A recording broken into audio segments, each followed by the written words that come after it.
El kellett jönnöm.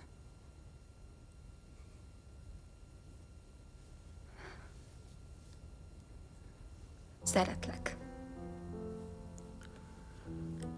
Mindig szerettelek. Sok hibát követtem el. Fájdalmat okoztam. De hidd el, hogy az én életemet is tönkretette.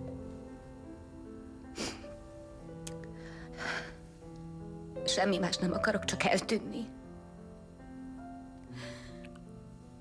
Szeretnék segíteni Jádának, hogy családja legyen. És szeretném felnevelni a gyerekem.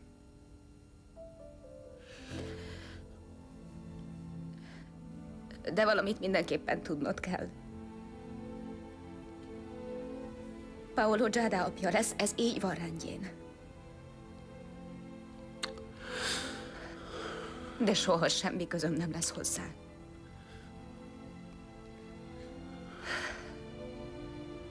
Ennyi. Csak azért jöttem. Csak azért, hogy kérjek.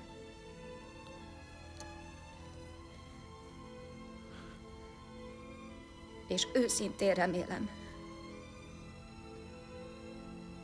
hogy el tudod felejteni. És újra tudod kezdeni az életed.